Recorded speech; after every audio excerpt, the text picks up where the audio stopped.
What's up guys, it's the Unknown here. In today's YouTube video we're going to be comparing the M4A1 to the Grau 5.56. In this new series I'm going to be comparing weapons to one another in the game Modern Warfare. So if you're interested at all in this series, make sure to hit that subscribe button so you never miss out on another video in this series or any videos at all on my YouTube channel. My YouTube channel is all about helping people to get better at the game, to give you interesting facts about the game, to give you the latest news on Call of Duty itself, and much more. So don't miss out on that. Make sure to hit that subscribe button, turn on the post notifications as well to join the Ghost Army. Also, I'm doing a giveaway guys once this channel hits 100 subscribers. So the first 100 subscribers that subscribe to this YouTube channel will automatically be entered into winning a £20 gift card of the winner's choice. Whether it's an Amazon gift card or a Steam gift card, it's totally up to the winner.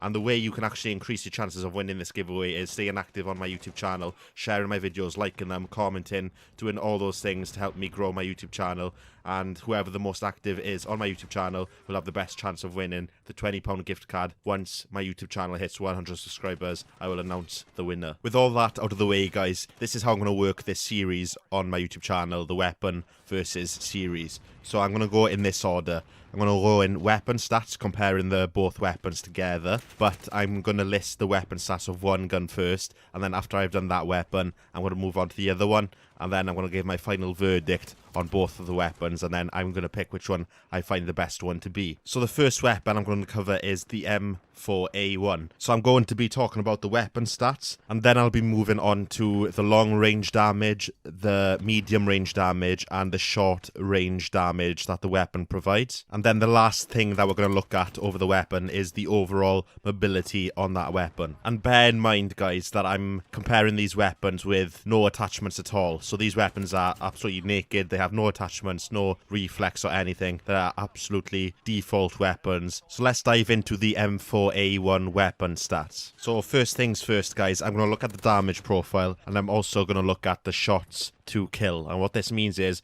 how many bullets it takes to drop the enemy, and then the damage profile being on the bullet placement on the enemy's body. So if I was to shoot the enemy in the head, it would give 42 damage. But the shots to kill the enemy in the skull would be 3 to 6 bullets. And if I was to shoot the enemy in the chest, each bullet to the chest is 28 damage. Therefore, it would take me around 4 to 9 bullets to kill the enemy. And when shooting the enemy in the stomach, once again, the bullet gives 28 damage, but typically the amount of bullets it takes to kill the enemy would be 5 to 12 bullets when shooting him in the stomach. And then when shooting him in his legs, once again, the bullet provides 28 damage, but testing shows that 6 to 14 bullets takes to drop the enemy when shooting at their legs. So that's the damage profile and the shots to kill covered on the M4A1. Next, we're going to move on to the mag size, the reload time on the M4A1, and also the ADS time, and the move percentage, meaning how well you move it around the map. So this would cover mobility of the weapon. So the mag size on the M4A1 is 30 rounds, meaning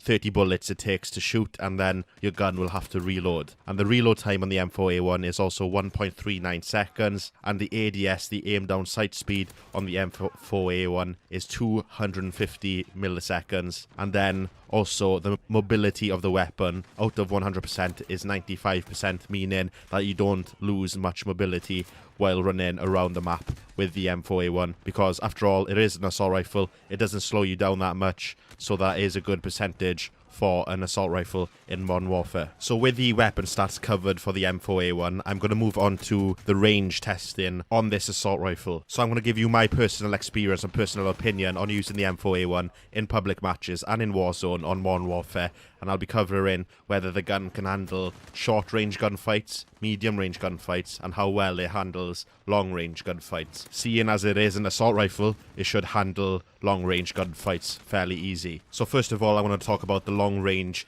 distance and long range damage on the M4A1. So whenever I'm playing public matches or Warzone, I find myself to be using the M4A1, seeing as it is one of my favourite guns to use on Modern Warfare.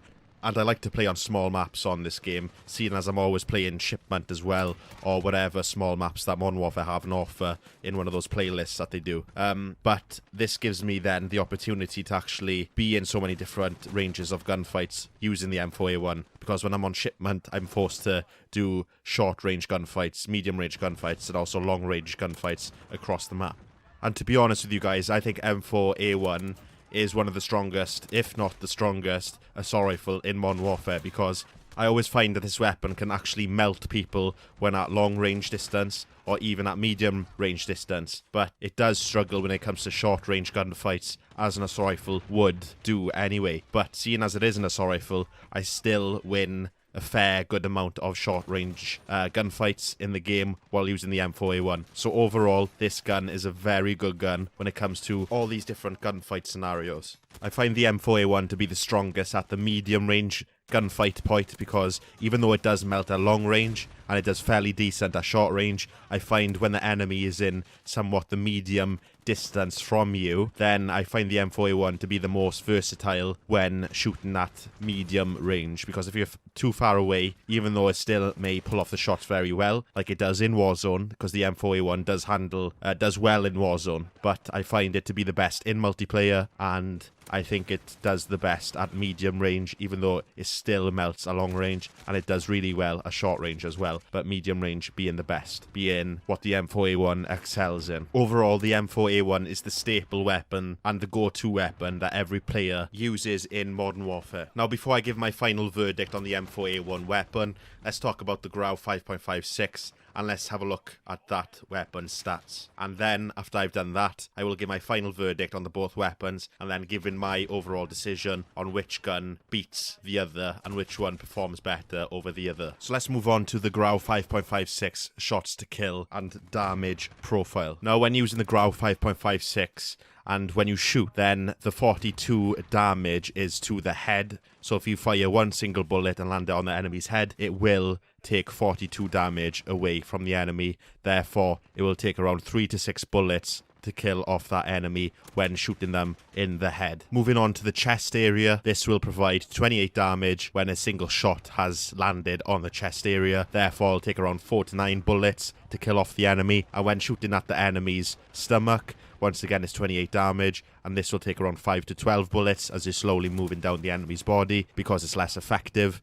And then when you're shooting the enemy on the legs, it will take 28 damage per shot again, but then again, the amount of shots will be more because you're shooting the enemy in the legs, so it's not as effective, and it'll take around 6 to 14 bullets to actually kill off that enemy. Now let's move on to talk about the mag size, the reload time, and the ADS time, as well as the mobility of the Grau 5.56. So the mag size of the Grau 5.56 is actually the same as the M4A1. It's 30 rounds, therefore once 30 shots have been fired, the Grau 5.56 has to reload, and the reload time is 1.32 seconds, meaning it's a lot faster than the M4A1. In fact, it's about 6 milliseconds faster than the M4A1. And then moving on to the ADS time of the Grau 5.56, it is in fact 234 milliseconds. That's how long it takes to zoom in to your aim down sight speed. And this is without any attachments or anything. This is the gun itself on its own. So it takes 234 milliseconds to aim down your sights. And that is a lot faster compared to the M4A1. Once again, and then the mobility of the Grau 5.56 is 97% mobility rate, meaning it is actually predicting that this gun is a lot faster when maneuvering around the map. And all these stats actually prove that the Grau 5.56 outperforms M4A1, especially when it comes to playing Warzone, because whenever I play multiplayer, I find that the M4A1 slightly edges over the Grau 5.56, only because I find the M4A1 to be a bit more versatile.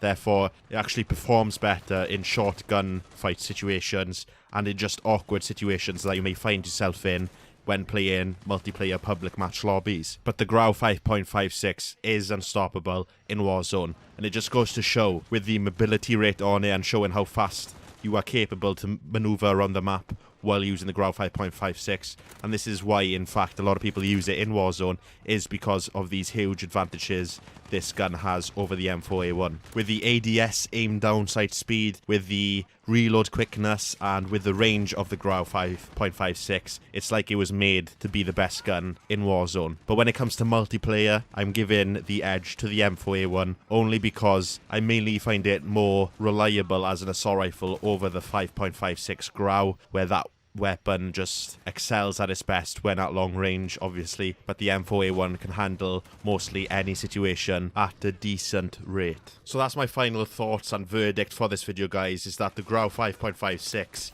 is in fact the best weapon to use in Warzone, and then the M4A1 is the best weapon, the best assault rifle to use in multiplayer. So if you enjoyed this video, guys, make sure to smash that like button. Also subscribe and turn the post notifications on as well to join the Ghost Army on this YouTube channel, and also to have a chance of winning that £20 gift card giveaway once this YouTube channel hits 100 subscribers. And the more active you are on my YouTube channel, there's a better chance of you winning that giveaway. Also, make sure to share this video around with your friends and your family, whoever it may be. Just help me to get my YouTube channel and my YouTube content out there to new faces. So that's it, guys. It's been The Unknown, and I'll see you all, you ghosts, in my next video. Ta-ra.